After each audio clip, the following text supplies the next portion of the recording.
Welcome to another episode of Blue Chair in a Red Room with Cock Crotchman. I am your host, Cock Crotchman.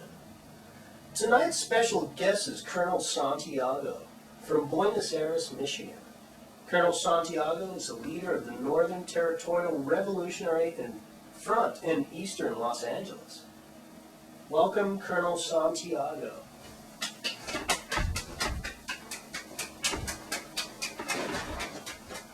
Yes, hello, Crotch. Good evening, Colonel Santiago. Or should I say, good afternoon? I'm not certain, but a good day to you, sir. Now, I'd like to ask you first off, just to clear the air here, Colonel Santiago. There's been a lot of questions going around the media here in Los Angeles and Burbank. Is Colonel Santiago your real name? What you have to ask yourself, Crotch, is, do I, as a human being, have a name at birth? And if so, is that a reality? Well, it is a reality, I believe. But let me follow this through, and can I ask you, what is your first name, Colonel? Quite frankly, my name is Frankly. Frankly.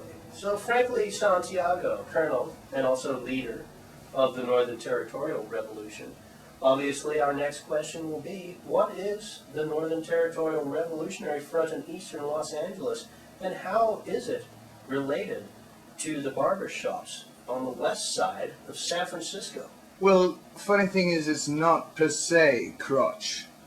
I only belong to a small group on the western end of the Northern Front. So there's simply 2 supercuts and 1 barbershop in our territory. Now, we share this territory with several other street gangs of upper nobility. I don't want to name names, but the Vipers, the A-Team, Sister Monica, and the Left Chapel of right-wing nuns.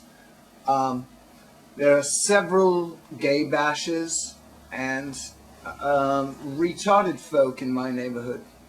So I'm more of a people person than anything, Crotch.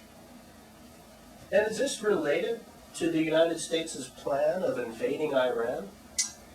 Absolutely. You see, the United States has sort of this incestual magnetism towards crude oil and experimenting on monkeys and other small fuzzy animals and such, and Not that different from the Nazis, of the neo-Nazi regime.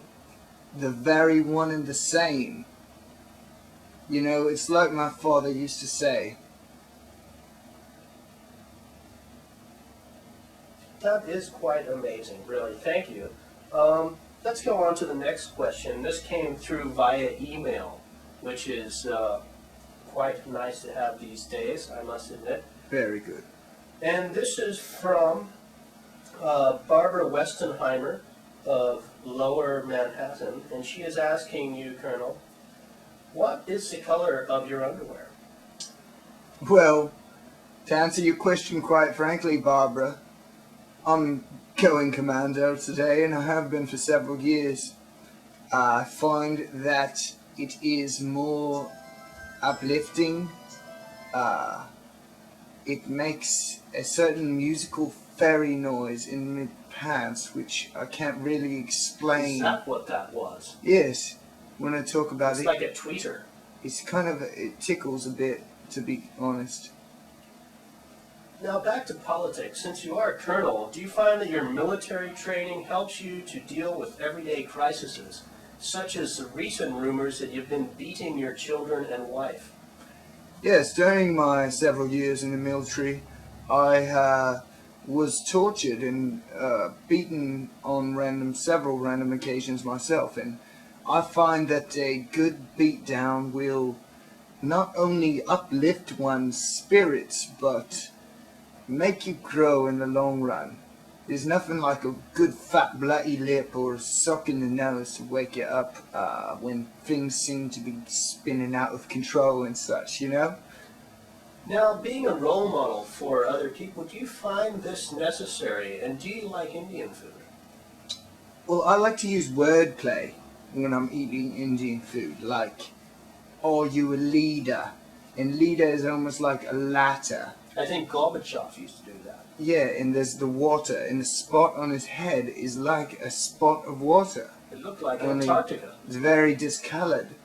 It's funny you bring Antarctica up, because on my recent travels of the world, of which there have been many and vast, I was in southernmost Antarctica, which is extremely cold. I believe it. Absolutely. Unbelievable. So if you have a chance to visit Africa, The much, Serengeti. much nicer The than Serengeti. Antarctica. You've been there many times. You actually started and participated in the revolution of the Serengeti. Starting that one again. It was called the Sengari Force Revolution Front on the westernmost part of the global hemisphere, covered by the eastern furthest tip of the hole in the ozone layer, which has very few people. I see the many different names of your different organizations and political teams and militia that you've organized over the years. You have a tendency to use a lot of compass points in your names, such as east and west and southeast and southwest.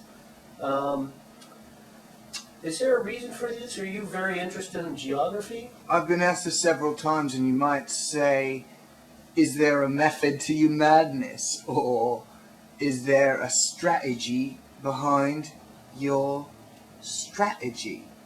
And what I tell people is, it's a complicated, delicate, very fiber optic world, and you need to enunciate and initiate. See, it's more Indian food. You talk, you feel. And if America can understand this, then I believe we made a great deal of progress. Do you use religion in your campaigns for terrorism, crime, and giving to the poor and hungry? No, not at all. I am completely opposed to drug use, and I believe that the GOD is one of the worst of them.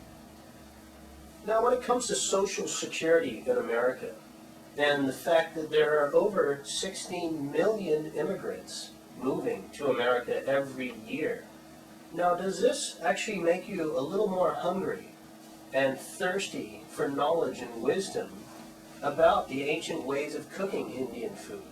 Well, you've made an extremely good point, Crotch, once again, and I hate to gloss over the fuzzy things, but the varnish is most important when dealing with a subject like this. And what I would do is say, group sex, anyone,